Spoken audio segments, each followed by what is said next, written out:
Baiklah, Assalamualaikum warahmatullahi wabarakatuh. Perkenalkan, nama saya Adriansa dengan NIM 24 OSP nomor 6 dari jurusan Otomasi Sistem Permesinan kelas 2A.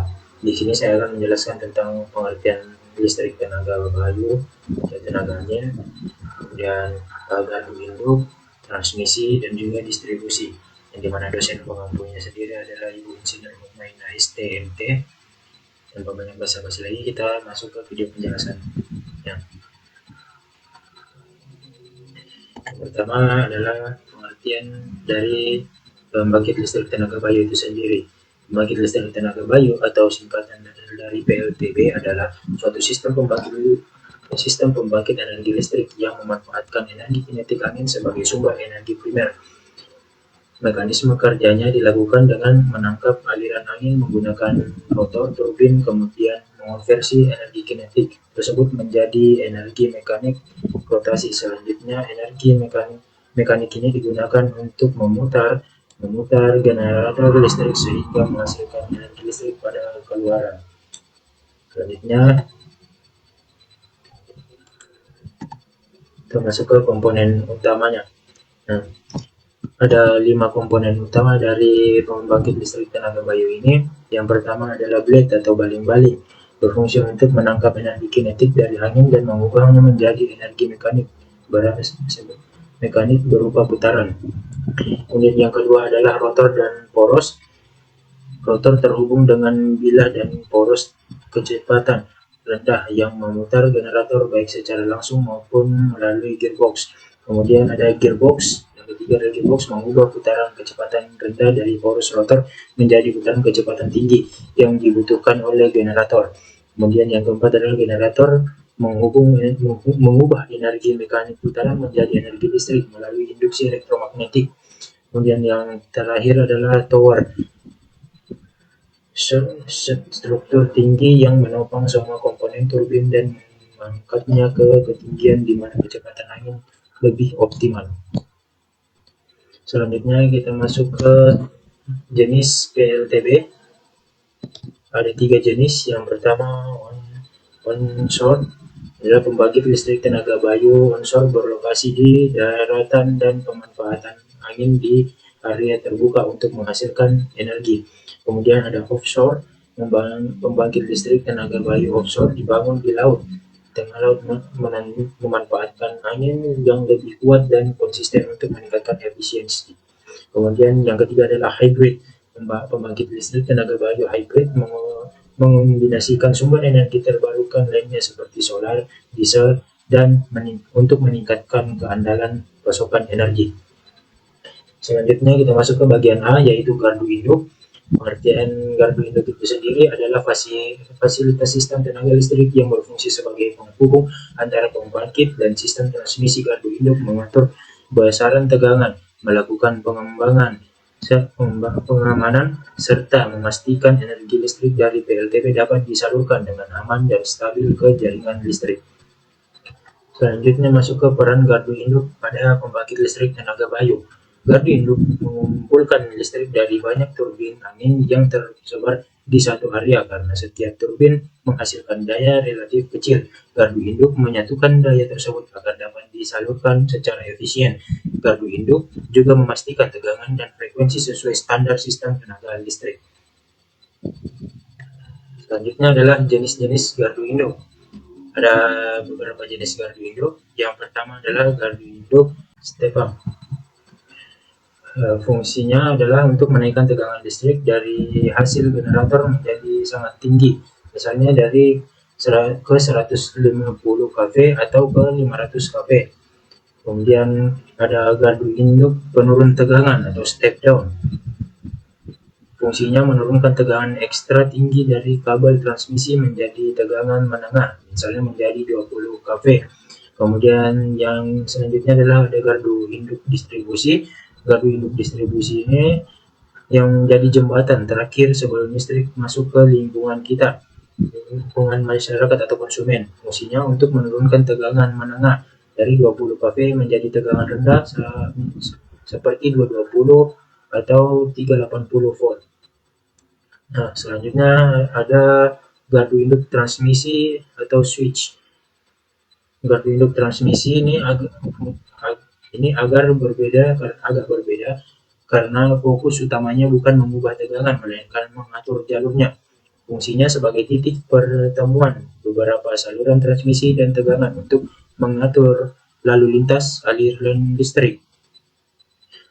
Dan selanjutnya kita masuk ke komponen gardu induk. Komponen gardu induk yang pertama adalah transformator daya. Fungsinya untuk mengubah taraf tegangan listrik. Selanjutnya adalah neutral grounding resistance. Berfungsi untuk membatasi arus hubung singkat atau arus gangguan yang mengalir ke tanah.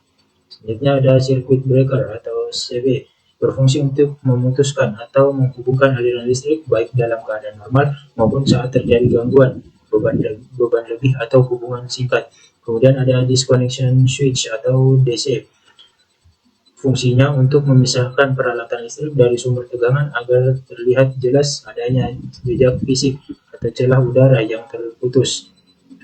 Komponen berikutnya adalah lightning arrestor atau disingkat dengan LA, berfungsi sebagai pelindung peralatan gardu induk dari tegangan surge atau lonjakan tegangan mendadak akibat sembaran petir atau gangguan operasional lainnya dengan cara membuang muatannya ke tanah.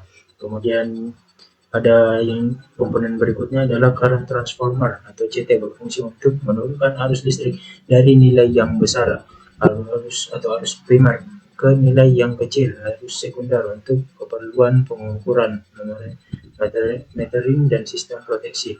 Kemudian ada potential transformer atau PT, berfungsi untuk menurunkan tegangan tinggi menjadi tegangan rendah yang dapat dibaca oleh alat ukur dan relay proteksi secara aman. Kemudian selanjutnya adalah trafo pemakaian sendiri atau TPS, berfungsi untuk menyediakan pasokan listrik bagi kebutuhan internal dari gardu induk itu sendiri, seperti lampu penerangan, alat pendingin, dan pengisian baterai kontrol. Kemudian yang terakhir adalah rel atau busbar, berfungsi sebagai titik pertemuan atau penghubung antara berbagai jalur masuk dan keluar aliran listrik di dalam gardu induk. Selanjutnya kita masuk ke transmisi. Pengertian sistem transmisi. Sistem transmisi adalah jaringan listrik yang menyalurkan energi listrik dari gardu induk menuju gardu distribusi dengan menggunakan tegangan tinggi atau sangat tinggi. Sistem ini dirancang untuk membawa daya besar dalam jarak jauh. Dan selanjutnya kita masuk ke jenis saluran transmisi. Saluran transmisi dapat dibagi menjadi dua, yaitu saluran udara yang menggunakan menara dan kontrol. Kemudian yang kedua adalah kabel bawah tanah yang digunakan di area perkotaan. Pemilihan jenis saluran bergantung pada kondisi lingkungan dan kebutuhan sistem. Kemudian ada proses transmisi. Proses transmisi ini diawali dengan dari pembangkit listrik menuju ke trafo step up untuk dinaikkan tegangannya. Selanjutnya akan disalurkan menggunakan saluran transmisi, kemudian disalurkan lagi ke trafo step down untuk diturunkan tegangannya, kemudian bisa langsung ke industri atau menuju lagi ke trafo step down, kemudian didistribusikan ke rumah-rumah konsumen. Selanjutnya ada peran transmisi dalam pembangkit listrik tenaga bayu. Umumnya jauh karena lokasi pembangkit listrik tenaga bayu umumnya jauh dari pusat beban, sistem transmisi memungkinkan listrik dari daerah terpencil dapat digunakan oleh masyarakat luas. Transmisi juga menjaga kestabilan pasokan listrik dalam sistem interkoneksi. Kemudian kita masuk ke bagian berikutnya adalah distribusi. Sistem distribusi adalah tahap akhir penyaluran listrik yang membawa energi listrik dari gardu distribusi ke konsumen dengan tegangan yang aman untuk digunakan.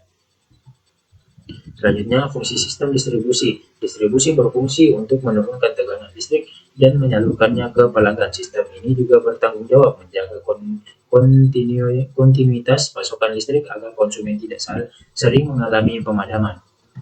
Selanjutnya adalah jenis sistem distribusi. Sistem distribusi ini ada beberapa jenis. Yang pertama adalah distribusi jenis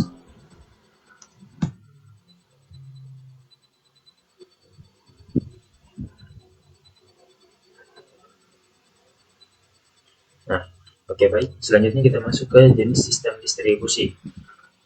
Ada 5 jenis sistem distribusi. Yang pertama adalah distribusi primer.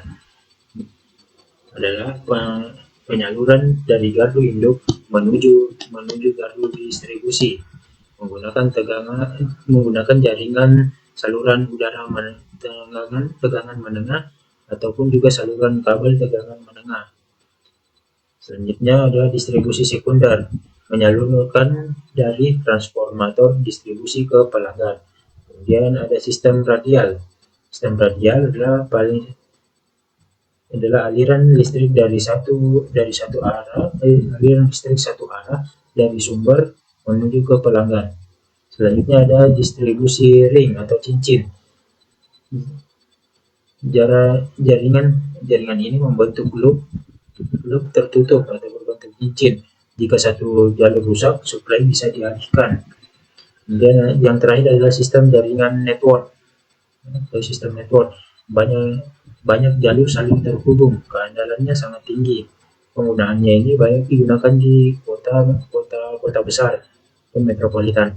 Nah, baik, sebagai kesimpulan, pembangkit listrik tenaga bayu (PLTB) memanfaatkan energi angin sebagai sumber energi terbarukan yang ramah lingkungan untuk menghasilkan listrik. Proses penyaluran listrik dari PLTB melibatkan sistem yang terintegrasi, yaitu pembangkit, gardu induk, transmisi, dan distribusi. Gardu induk berfungsi mengatur dan mengamankan daya transmisi, menyalurkan listrik jarak jauh secara efisien dengan tegangan tinggi, dan distribusi menyalurkan listrik ke konsumen dengan tegangan yang aman. Keseluruhan sistem ini memungkinkan energi angin dimanfaatkan secara optimal, efisien, dan berkelanjutan. Cukup sekian dari saya, kurang dan lebihnya mohon dimaafkan. Wabillahi taufiq wal hidayah. Wassalamualaikum warahmatullahi wabarakatuh.